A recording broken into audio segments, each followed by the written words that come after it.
Brahmamudi serial today episode. Raju వాళ్ళ కుటుంబ సభ్యులు అందరూ టీవీ చూస్తుండగా అందులో ప్రెస్ వాళ్ళు ఇట్లా కావ్యను రాజు ఇబ్బంది పెడుతున్నాడు, అబార్షన్ చేయించుకోమంటున్నాడంట. ఇది ఎక్కడి న్యాయం? అసలు ఆడవాళ్ళకి కొంచెమైనా స్వాతంత్రం లేదా? అసలు రాజు అలా అనడం ఏంటి? దుగ్గిరాల వాళ్ళు ఇలా కోడల్ని హింసించడం ఏంటి అనేసి మాట్లాడుతూ ఉంటారు. అప్పుడు రాజు చూసి సీరియస్ అవుతూ ఉంటాడు. కావ్య ఏంటి ఇలా అనడం ఏంటి అనేసి అనుకుంటాడు. అప్పుడు రుద్రాని ఇంకా రాజుకి కావ్య మీద ఇంకా కోపం రావాలని లేనిపోనివన్నీ ఎక్కించి చెప్తూ ఉంటుంది. అసలు రాజు అలా మాట్లాడడం ఏంటి? కావ్య అసలు ఏమనుకుంటుంది?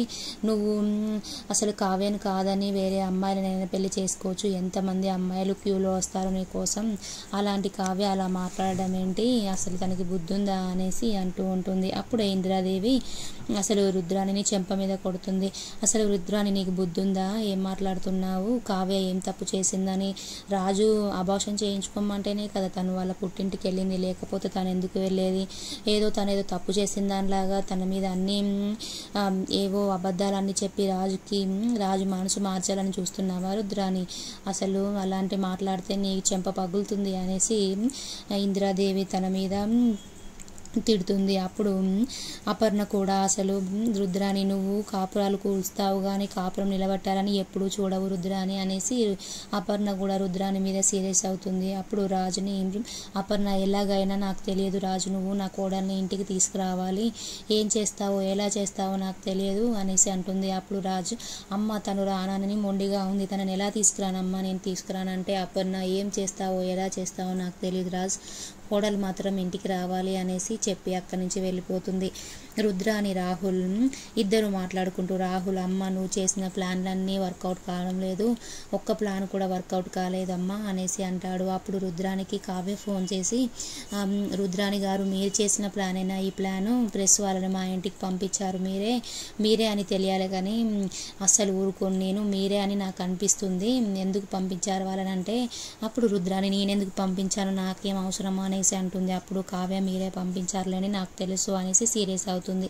అప్పుడు రుద్రాని అసలు కావ్య నా మీద సీరియస్ అవ్వడం ఏంటి, దీని సంగతి చెప్తాను, అసలు ఇది ఊరుకోవట్లేదు కదా, ఎంతో పెద్ద సీరియస్ అవుతుంది నా మీద అనుకొని రాహుల్కి మహిళా సంఘాలకి చెప్పు, వాళ్ళని మన ఇంటికి రమ్మను, వాళ్ళ ద్వారా కావ్య మన ఇంటి పరువు తీసిందని రాజుకు లేనిపోనివన్నీ చెప్తాం రాహుల్ అనేసరికి రాహుల్ మహిళా సంఘం వాళ్ళకి ఫోన్ చేసి ఇంటికి రమ్మంటాడు.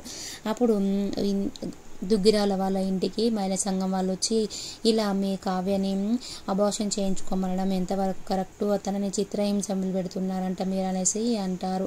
అప్పుడు రాజు అసలు నా భార్య అంటే నాకు చాలా ఇష్టం, మా ఆఫీస్ వాళ్ళు ఆడవాళ్ళని కూడా నేను చాలా బాగా చూసుకుంటాను, అసలు నేను నా భార్యని చిత్రహింసలు పెట్టడం ఏంటి, నేను అసలు చిత్రహింసలు పెట్టడం లేదు, అసలు ఎవరో మీకు రాంగ్ ఇన్ఫర్మేషన్ ఇచ్చారు అనేసి అంటాడు. అప్పుడే రుద్రాని అసలు మేము కావ్యను వాళ్ళ పుట్టింటికి వెళ్ళమని కూడా మేము చెప్పలేదు అని లేనిపోనివన్నీ ఎక్కించి చెప్తుంది. అప్పుడు మహిళా సంఘం వాళ్ళు రుద్రాని మాటలకి అంటే రుద్రాని అలా మాట్లాడుతుందంటే పాపం తనని కావ్యని ఇంకెంత హింస పెట్టారో ఏంటో, అసలు ఎందుకు వెళ్ళింది, లేదంటే కావ్య అసలుకు పాపను కనేంత స్వాతంత్రం కూడా లేదా కావ్యకు అని వాళ్ళు అంటారు మహిళా సంఘం వాళ్ళు.